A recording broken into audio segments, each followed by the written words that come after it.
Неуклюжий медвежонок смешно сопел, пытаясь пройти через кусты. Он был голодный, и сил оставалось совсем мало. Что-то страшное произошло с его мамой, потому что она не вернулась в уютную берлогу после охоты. Издалека малыш слышал странные громкие звуки, но не понимал, что это. Когда мама не вернулась еще через день, медвежонок решил выбраться наружу.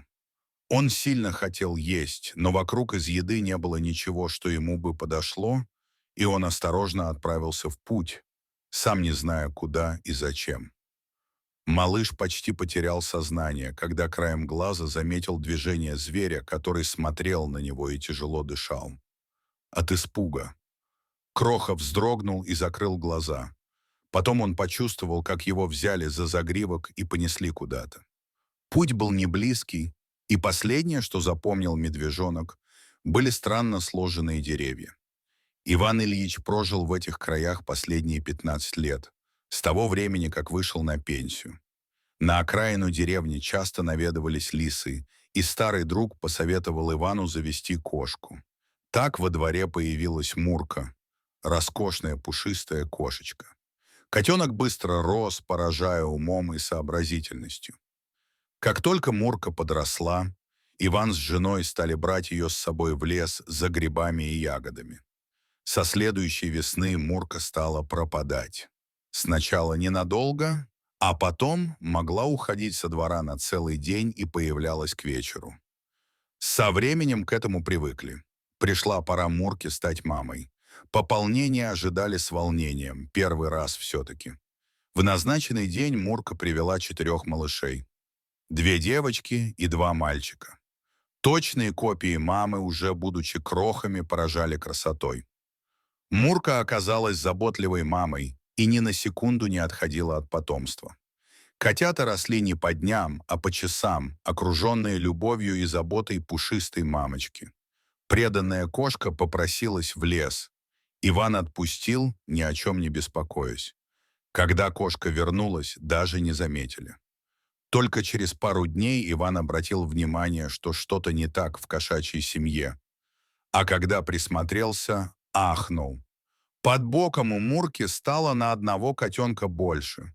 Раньше было 4, а теперь 5. Как такое возможно? Даже окрас похожий у всех. Приподняли малышей и только тогда поняли, что новым членом семьи стал маленький медвежонок. Долго думали, откуда он мог взяться. Объяснение было только одно. Кошка сама его и принесла в тот день, когда в лес бегала. В деревне гуляли слухи, что в здешней местности появились браконьеры. Охотились и на медведей, и на оленей, не брезговали всем, что попадется.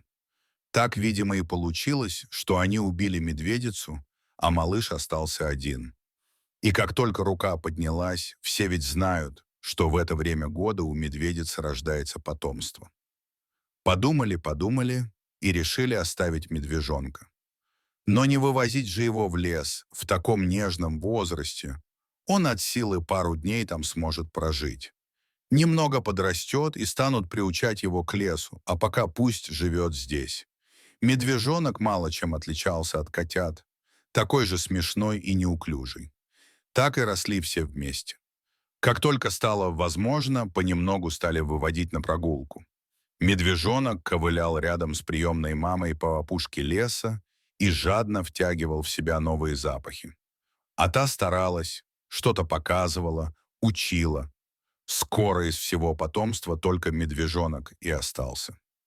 Котят разобрали соседи, и всю свою любовь Мурка отдавала последнему приемышу.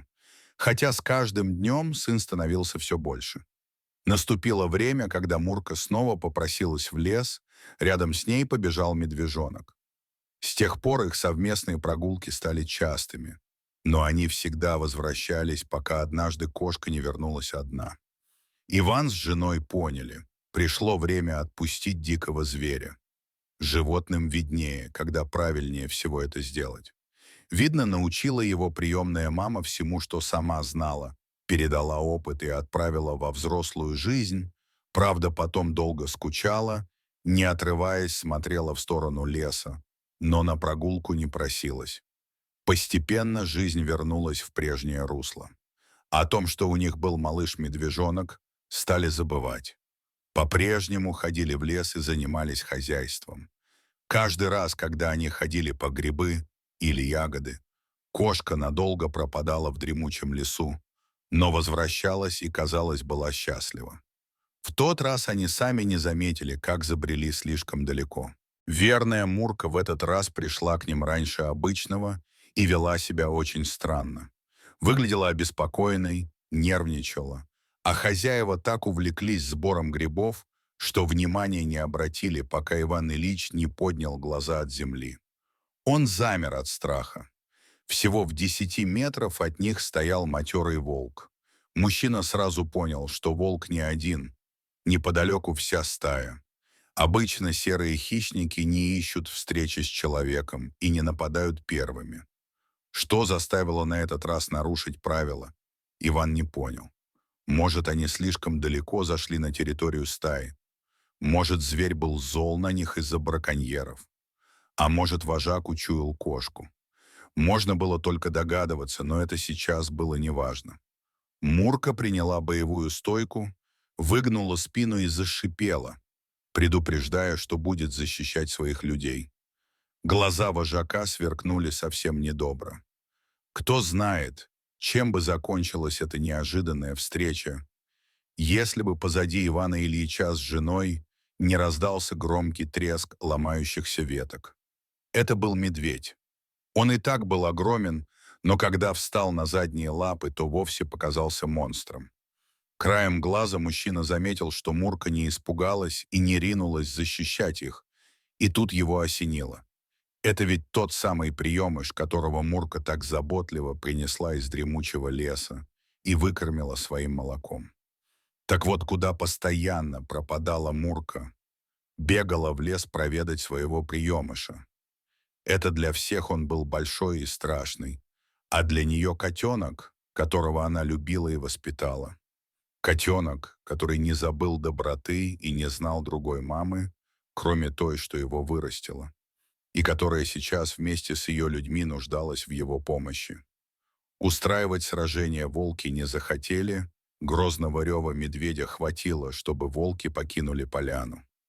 Огромный хозяин леса радовался встрече, как котенок он кружился на месте и издавал нежные звуки, от которых дрожали кусты, а Мурка норовила лизнуть и обнюхать его, убедившись, что с ее ребенком все в порядке.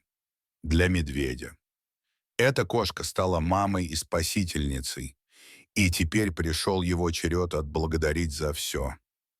Через пару минут медведь пошел в лес, ненадолго остановившись на краю поляны, он внимательно посмотрел на Мурку, а потом на людей. Казалось, он хотел показать, что их он тоже помнит и не даст в обиду. С того дня Иван Ильич больше не переживал, когда Мурка отправлялась в лес. И хоть верная кошка была уже далеко не молодой, мужчина знал, там, среди густых зарослей и буреломов, живет тот, кто никогда не оставит ее в беде. Дорогие зрители, если вам понравилось это видео, то ставьте лайк и подписывайтесь на наш канал. До свидания.